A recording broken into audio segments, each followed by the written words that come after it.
തണ്ണിമത്തൻ കൃഷി ലാഭകരമെന്ന് തെളിയിക്കുകയാണ് കണ്ണൂർ പാട്യത്തെ എം ശങ്കുണ്ണി. പ്രവാസ ജീവിതത്തിന് ശേഷം വ്യത്യസ്തമായ കൃഷിയിലൂടെ മണ്ണിൽ പൊന്നു വിളയിക്കുകയാണ് ഈ കർഷകൻ. 17 വർഷമായി വൈവിധ്യമാർന്ന കൃഷി പരീക്ഷിക്കാറുള്ള ശങ്കുണ്ണി ഇതാദ്യമായാണ് തണ്ണിമത്തൻ കൃഷി ചെയ്യുന്നത്. ഈ കൊടുംചൂടിൽ തണ്ണിമത്തനോളം ശരീരത്തിന് നല്ലൊരു പഴവർഗ്ഗം വേറെ ഉണ്ടാവില്ല. ശരീരത്തിന് മാത്രമല്ല പോക്കറ്റിന് ഊർജ്ജം നൽകുന്നതാണ് തണ്ണിമത്തൻ എന്നാണ് കൂത്തുപറമ്പ് പാട്യത്തെ കർഷകനായ എം ശങ്കുണ്ണിയുടെ അനുഭവം. പ്രവാസിയായിരുന്ന ശങ്കുണ്ണി 17 വർഷത്തിലധികമായി വിവിധ കൃഷികൾ പരീക്ഷിക്കുന്നുണ്ട്. 70 ദിവസം കൊണ്ട് വിളവെടുപ്പിന് പാകമാവുമെന്നതിനാൽ ഇത്തവണ തണ്ണിമത്തൻ കൂടി പരീക്ഷിക്കാൻ തീരുമാനിച്ചു. കൃഷിയിൽ ഏറ്റവും ലാഭം വത്തക്ക കൃഷിയാണ്.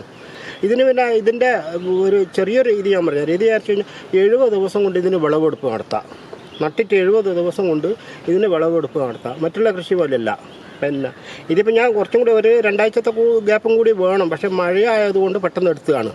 മുതിയങ്ങ കുറ്റിവയലിൽ 2 ഏക്കർ സ്ഥലത്ത് മറ്റു കൃഷികൾക്കൊപ്പം തണ്ണിമത്തൻ്റെയും വിത്ത് പാകി. ജൈവവളമായിരുന്നു ഉപയോഗിച്ചത്. മണ്ണും തണ്ണിമത്തനും ചതിച്ചില്ല. നല്ല വിളവ് തന്നെ കിട്ടി.